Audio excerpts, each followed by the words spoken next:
This video is sponsored by BlockFi. Deposit money with BlockFi by going to metkevin.com/BF and you'll get up to $250 for free. metkevin.com/BF, like BlockFi. Hey everyone, me Kevin here. Jen Psaki was challenged this morning as to whether or not the White House was pushing political appointments and cabinet appointments more heavily than the minimum wage. Jen Psaki, the White House press secretary, dodged that question, though the White House, as we know, has thrown in the towel on the minimum wage, at least for now. Senate Republicans are even suggesting in private meetings, as reported by Punchbowl News, that the current House stimulus bill, which does include the minimum wage, violates the Byrd rule even if they take out the minimum wage. And this means, again, according to Punchbowl News, that Republicans are likely to fight tooth and nail through every single part of the next 2 weeks to do whatever they can to prevent the stimulus package from passing. The White House does recognize that the House bill will be getting amended in the Senate. The Senate today will actually be drafting their revisions to the House bill to remove the minimum wage. Apparently, this is a process that takes 2 days to complete, and the Senate bill is expected to be ready by Wednesday.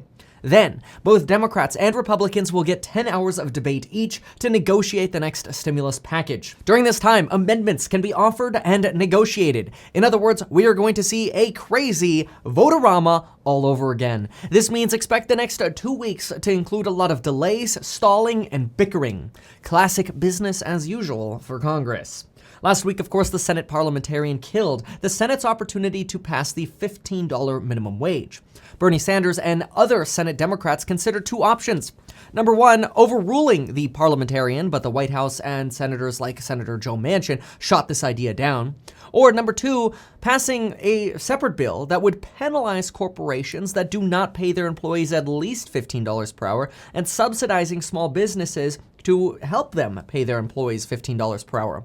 However, both of these options were just given up on.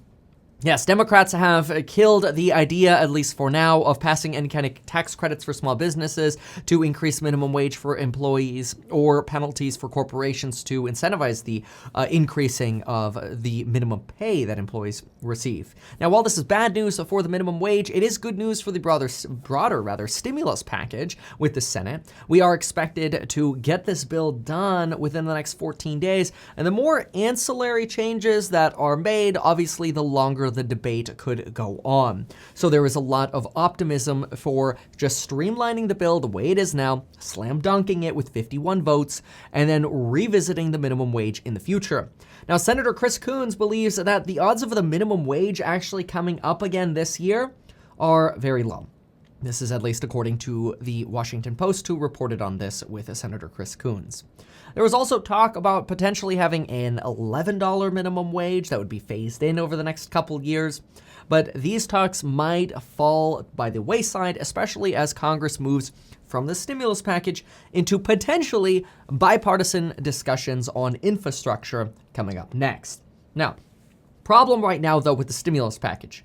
When this $1.9 trillion stimulus package passes, which it is expected to pass by March 14th, and even if Congress is late by a week or two, it'll certainly get done within March. And I suppose I should never say certainly with certainty, because it is Congress after all. So maybe we'll say there's a solid 80% chance of this getting done this month.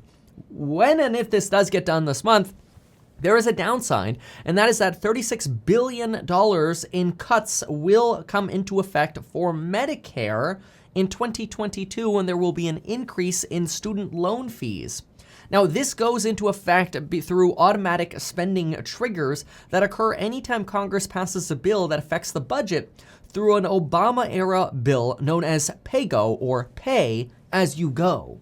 Now, often these increases in student loan fees and lower Medicare cost reimbursements end up getting fixed by Congress in a future bill. So basically, it's kind of like, yay, we have this $1.9 trillion bill that we just passed, but ooh, now we're going to attach this extra $30 billion liability and extra fees coming to student loans in the future.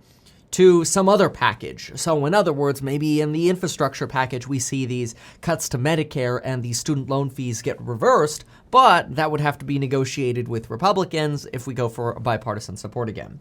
So we'll have to see. Otherwise, these funding cuts will go into effect in 2022 and last for a few years until at least they offset a certain percentage of the stimulus package. Again, this is the Pay-As-You-Go Act that requires this. It's sort of this automatic cut that gets is set into effect by automatically trimming Medicare cost reimbursements and increasing fees for student loans. Additionally, Donald Trump yesterday implied that he will be running for president in 2024. There are currently a lot of implications that Joe Biden may actually have multiple rounds of stimulus in the future. We'll see if that actually comes through. We're not sure how much Democratic support there is left for additional stimulus, but those are at least rumors right now. And Donald Trump so far spent most of his time yesterday, and I have an outline video on this, discussing his achievements in the past and talking about election fraud.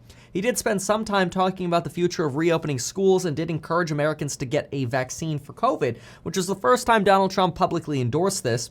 Elizabeth Warren today also introduced a wealth tax bill, which would institute a 2% annual tax on the net worth of households with a net worth of between $50 million and $1 billion. That means somebody with a net worth of $50 million would be basically having to sell somewhere around $1 million of their assets every year to be able to pay this $1 million wealth tax. Potentially even more because there might be capital gains tax implications.